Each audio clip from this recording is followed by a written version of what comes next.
terceiro ano do ensino médio, o significativo, marcante terceiro ano, que marca o final de um processo do ensino fundamental, ensino médio, e termina o terceiro ano, e vai o terceiro ano aí simbolizando uma transcendência para um outro momento, deixando a escola para trás e pensando em outras ações de desenvolvimento. E essa aula está no meio também de uma transcendência do final do segundo trimestre para o início do terceiro trimestre, na proposta que eu coloquei para vocês em Sociologia, de aprofundar algumas questões, explorá-la bem, ao invés de colocar uma série de conteúdos diversos. Eu acredito que se o senso crítico amplia, a visão de mundo amplia em Sociologia, em questões de Enem, em questões de redação para o processo seletivo, em questões de interação humana, essa amplitude da visão pela quebra de paradigmas do senso comum acaba sendo um diferencial bem interessante. E a proposta agora é a democracia, entender a democracia na sua formação e a nossa democracia brasileira, como que ela acontece. Então, a aula de hoje, vamos fechar a questão da democracia para passarmos agora para o terceiro trimestre, falando de sociologia do trabalho. Vamos para a democracia. É um assunto... Dei uma ênfase no demo aí, né? Perceberam, né? Você sabe que eu sou um professor que gosta de quebrar paradigmas, hein? Portanto eu provoco vocês, né? Comecei com democracia, né? Dá uma questionada. Nós lutamos pela democracia, não é mesmo? Vamos defender a nossa democracia.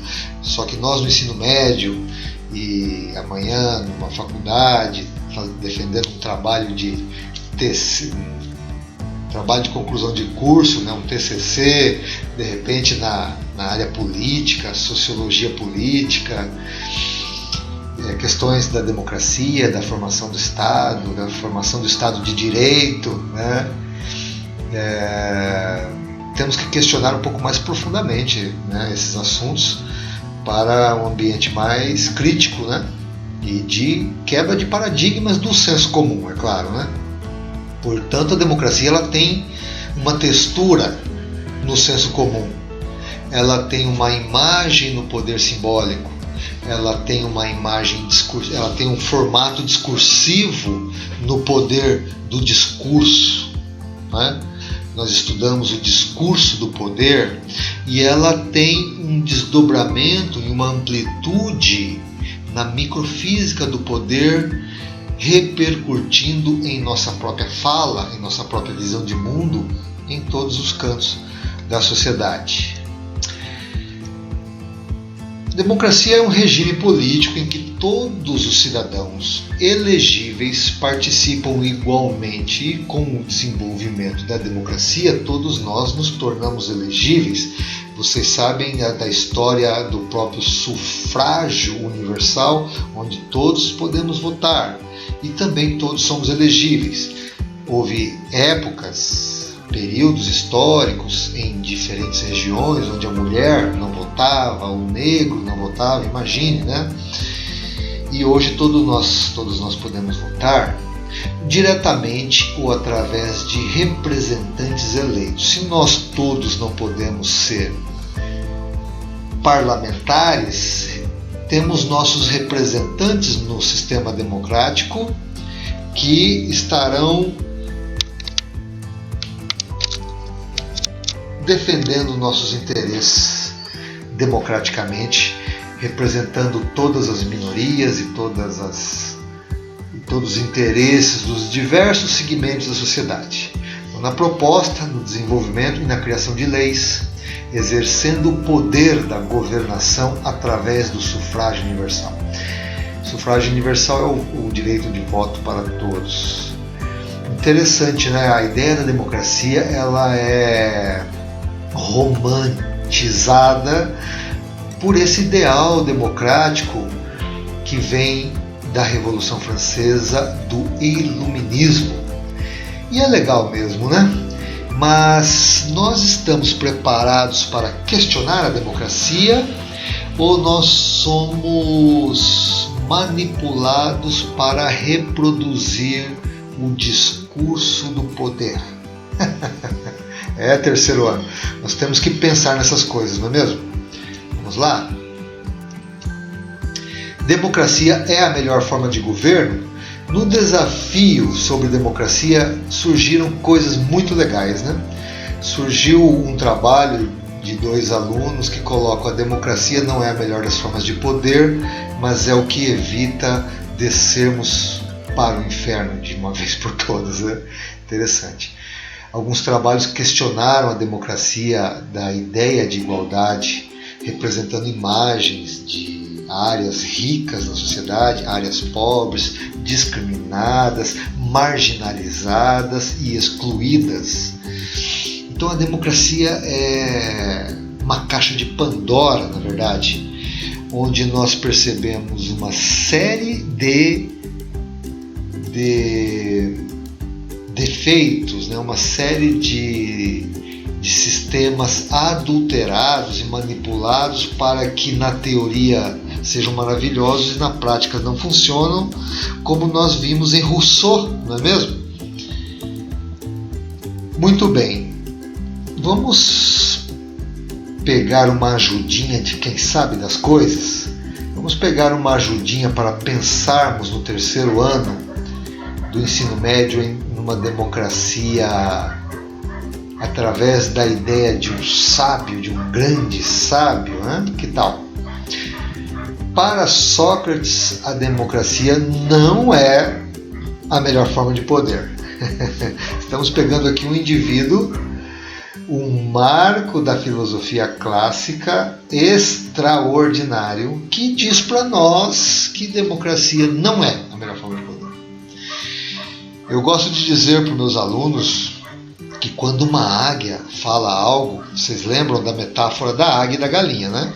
Então uma águia vem tal, e pousa e fala algo. E uma galinha mais ou menos questionando a sua condição de galinha deveria prestar atenção no que a águia fala, né? O Sócrates que democracia não é a melhor forma de poder.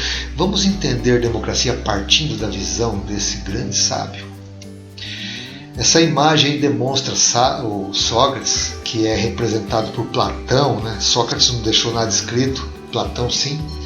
Naquela imagem épica onde Platão caminha com Aristóteles e Platão, observem essa imagem,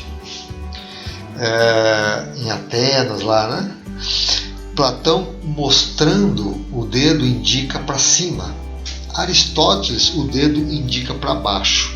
Se você ler para Platão e ler Aristóteles, você verá que a abordagem de Platão é socrática, ele é muito influenciado pelo pensamento de Sócrates e é um grande filósofo, né?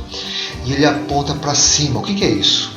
A razão humana, a superioridade humana, através do esforço humano em superar a si mesmo e através dessa razão superior conduzir-se a si mesmo e, portanto, conduzir a sociedade através de um preparo, tá?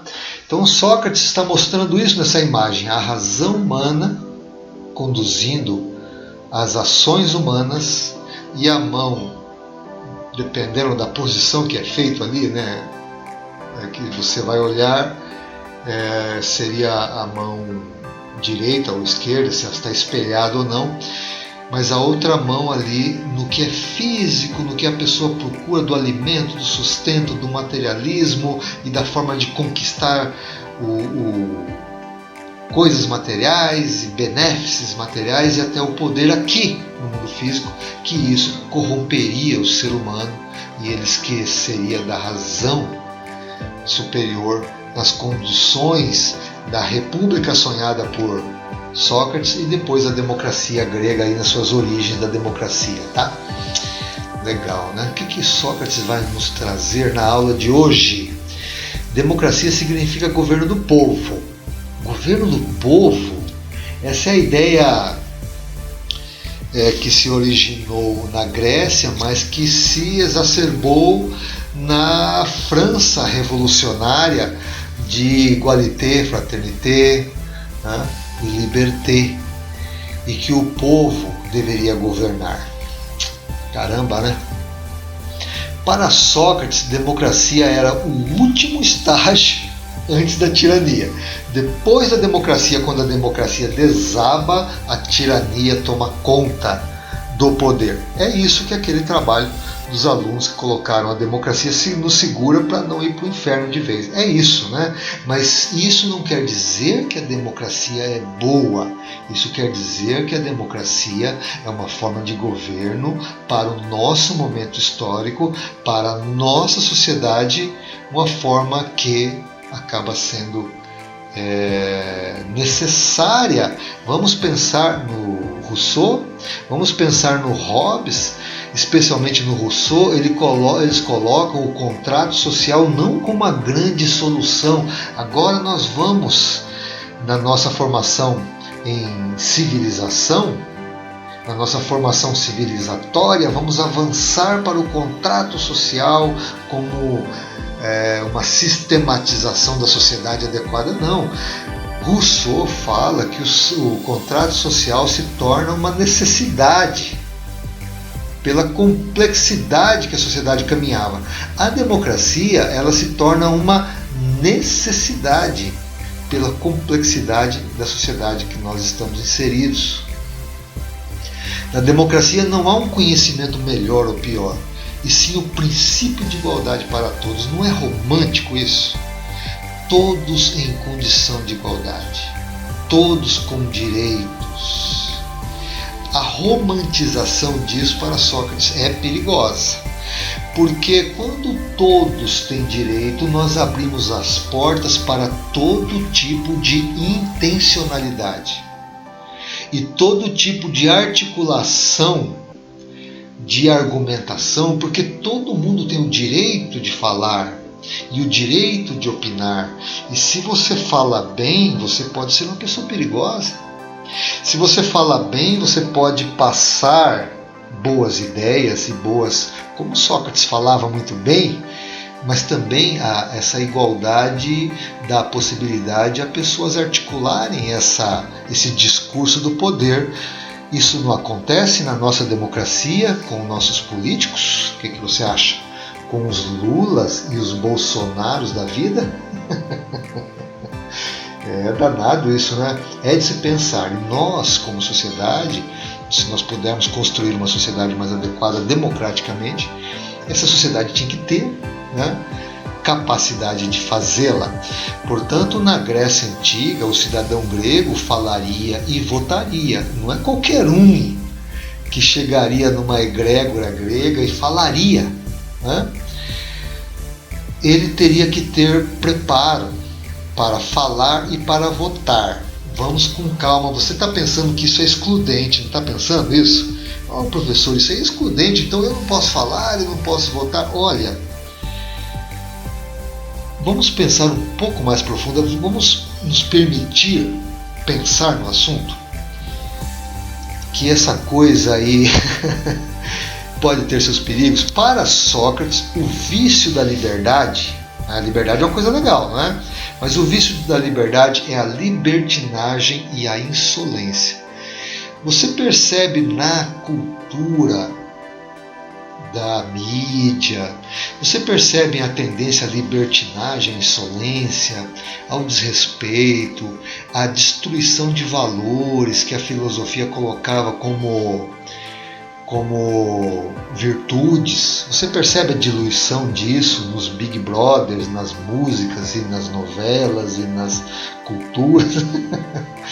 Você percebe isso a insolência, o desrespeito, a falta de preocupação com o próximo, cada um por si, no trânsito. Você percebe isso na sociedade como um todo. O Sócrates falava que isso iria acontecer.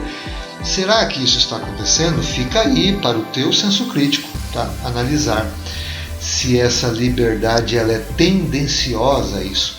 dessa liberdade de qualquer coisa pode, é proibido proibir. Você consegue sair disso e olhar que nós conquistamos muita liberdade mesmo, numa sociedade onde ninguém respeita ninguém, onde alguns códigos de ética se tornaram simplesmente ridículos para muita gente, né? A dignidade, a honestidade. Então vocês percebem os dois extremos, do militar radical e do liberal? E eles entram em conflito, e esse conflito está aí na sociedade até hoje, está há muito tempo, e está aí, e a sociedade mesmo não consegue mensurar essas questões. Por isso que nós temos que dar uma atenção para o sábio, né? Lá para o Sócrates, né? E construirmos uma visão um pouco mais interessante. Então Sócrates coloca a metáfora do navio, aquela coisa socrática de jogar a pergunta, né? A pergunta socrática, jogar a pergunta para as pessoas: você entraria em um navio que qualquer um pode pilotar?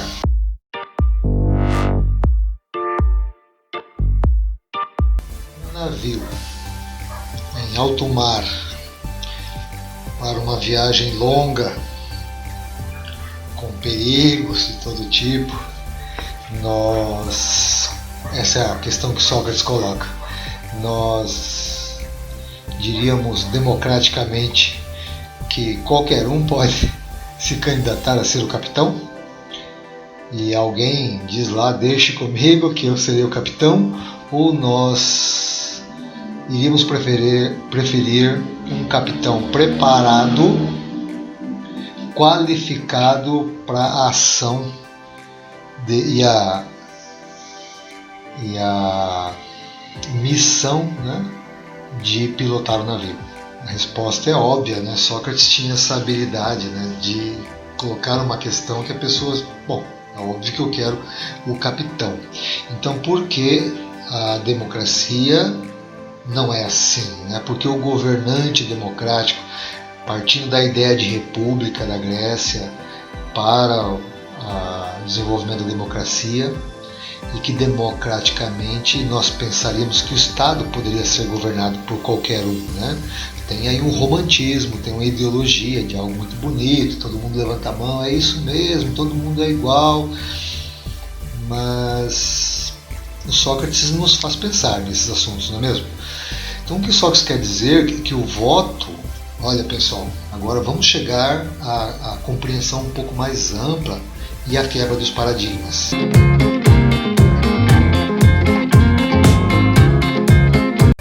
Do senso comum. Para o Sócrates, o voto é uma habilidade e não uma ação aleatória.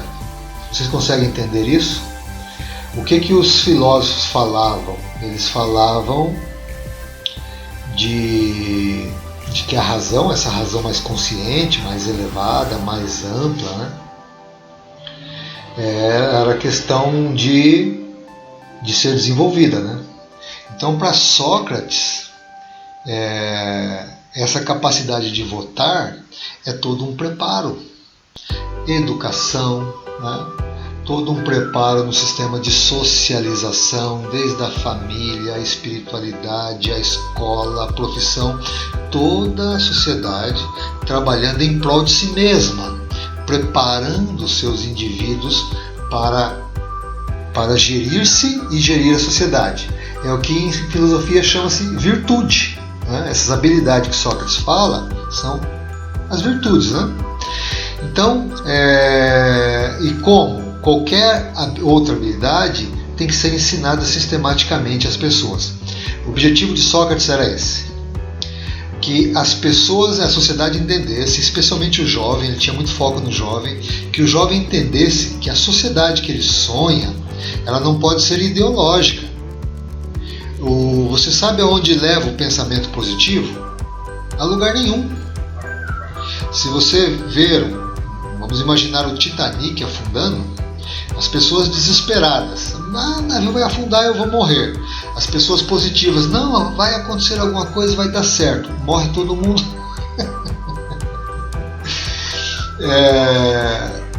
A ideia é que não é ele preparava o jovem não para aquela ideia da ideologia de um mundo, né? Mas para a ação de um mundo melhor. E que o sistema deveria prepará-los para a ação de um mundo melhor. É interessante isso, né? E se não há esse preparo, o resultado da democracia acaba sendo perigoso. Indivíduos como de Tiririca a Lula a Bolsonaro são indivíduos que são eleitos dentro desse sistema. O fenômeno Bolsonaro é um fenômeno parecido com o fenômeno Trump, parecido com o fenômeno que aconteceu em Roma, na capital da Itália, e em alguns lugares do mundo. Existe uma tendência hoje no mundo, para que você entenda, Lu, uma tendência ao conservadorismo, porque depois da Guerra Fria, da contracultura, aquela força toda do movimento hippie, da Primavera de Praga, do maio de 68, depois, na década de 80, a queda do Muro de Berlim, representando o final da Guerra Fria, e toda essa agitação que ocorreu, houve uma tendência a uma espécie de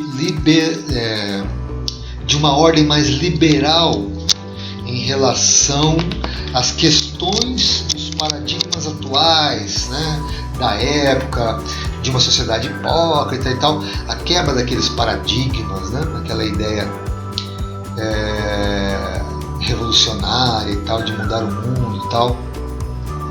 E hoje muitas pessoas percebem que esse momento dessa liberação acabou acontecendo mais ou menos o que o Sócrates dizia, a libertinagem e essa questão da insolência, né, da falta de respeito e tal. E é como se em épocas nós tivéssemos um momento que pegasse uma energia mais liberal e depois uma energia mais conservadora.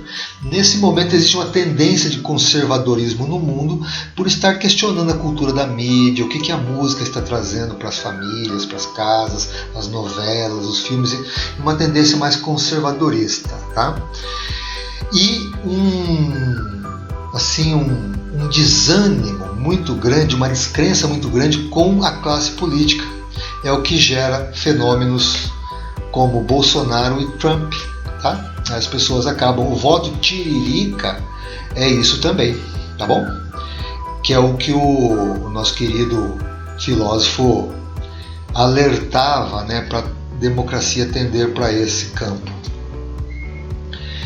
Em 399 a.C., Sócrates foi julgado e condenado à morte, fraudulentamente,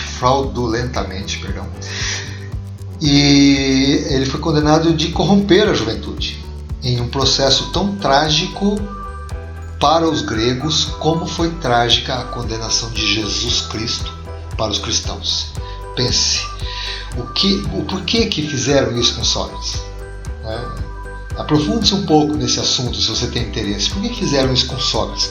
Porque ele estava desmascarando a articulação do poder. A articulação do poder se baseia nessa coisa da democracia, da república, liberté, igualité e fraternité. Tudo é muito romântico e idealista, e as pessoas vão naquele sentido. Facilmente as massas seguem nesse sentido. O que Sócrates propunha é trabalhar o jovem como transformador do seu meio no desenvolvimento do ser humano. Se vocês pegarem a obra de Karl Marx inteira, em nenhum momento Karl Marx fala de pessoas. Ele fala de uma doutrina. Sempre que tem uma doutrina, sempre que tem uma ideologia, tem um grupo por trás controlando isso.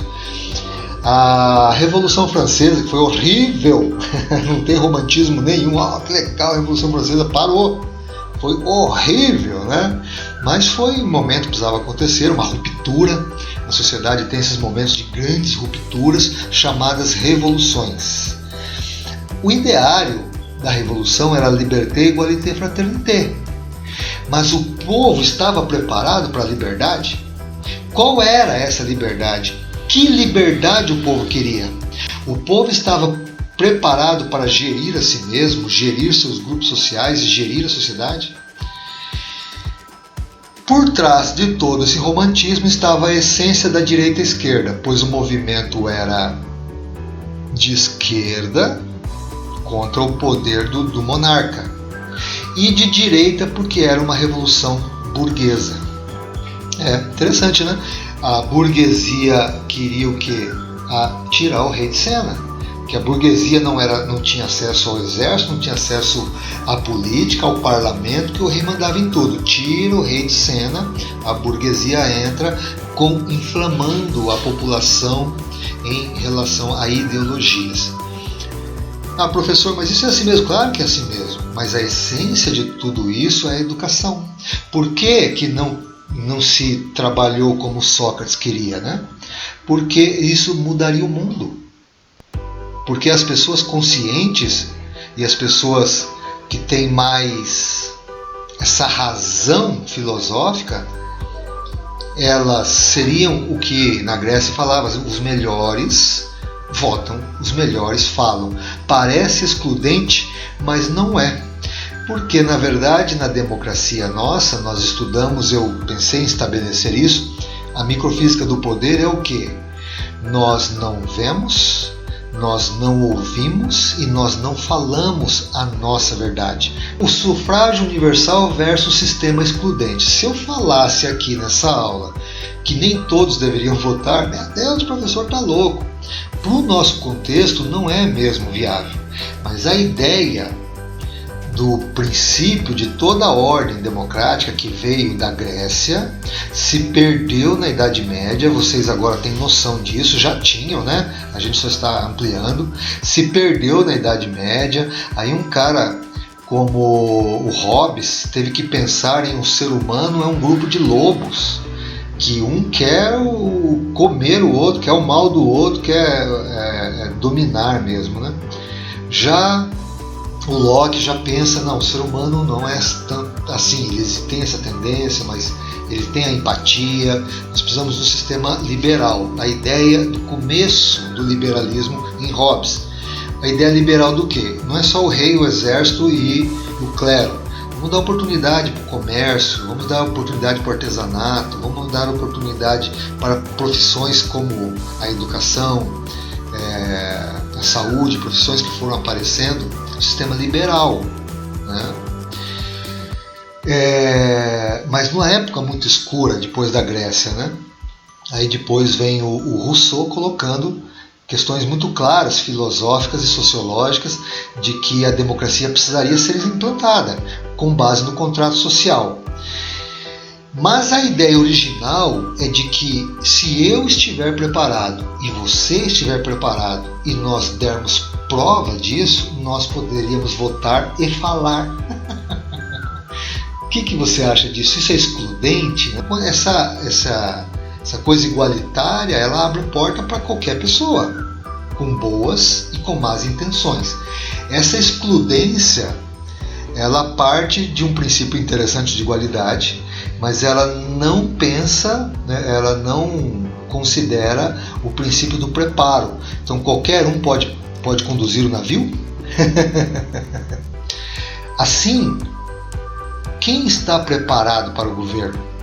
Essa base de preparo para o governo democrático começa na educação de pessoas com alto nível de senso crítico, muito acima do senso comum, que compreende muito bem as questões democráticas. Eu e você preparados para questionar os nossos direitos. Nós queremos a Amazônia, a ação do governo. Qual governo? Esse aí. Esse governo aí. Porque eu vou lá, fora o candidato tal, ele sai. Entra outro no lugar, que é um grupo de poder que articulou a minha fala na microfísica do poder. Tira esse, coloca outro. A Amazônia continua queimando. Só que se esse outro se articular com a imprensa não vai falar. E isso vem acontecendo há muitos anos. E nós percebemos assim, nós com uma orelhona de burro, né, fazendo caindo nesse jogo todo, e a Amazônia continua queimando. Ou seja, para Sócrates, o ser humano não é capaz de realizar atos corajosos, justos e bons, sem conhecer previamente o fundamento dessas virtudes. Como conhecer previamente o fundamento das virtudes? Através da educação. Ter o direito de votar, porém sem sabedoria, nos levaria, olha aqui pessoal, presta atenção,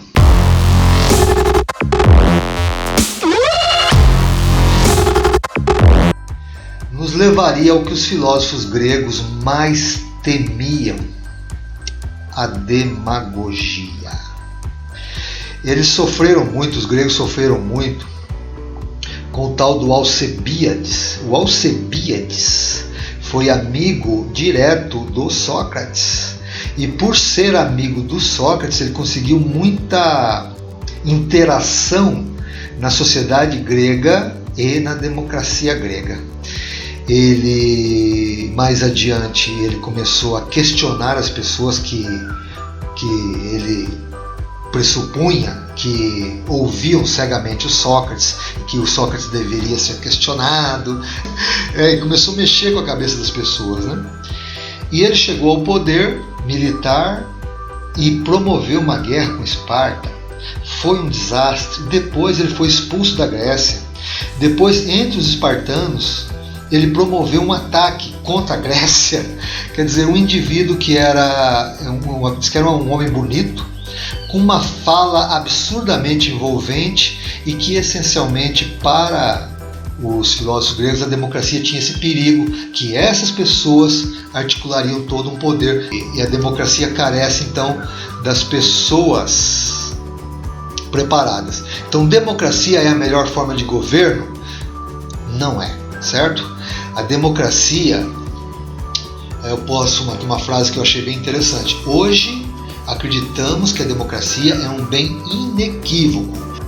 Ou seja, nós vemos a democracia como um bem inequívoco e não a questionamos. Mas enquanto nós pensarmos assim, nós não vamos questionar a educação, a defesa do meio ambiente, pois as mudanças que estão acontecendo, elas estão impulsionando demais a produção e o meio ambiente não suporta mais. Eu não discuto a segurança no meu país, no meu bairro, na minha vila, e não discutimos as coisas que importam. Então a sociedade, ela tem o ideário da liberdade. Se nós queremos democracia, nós precisamos ter educação.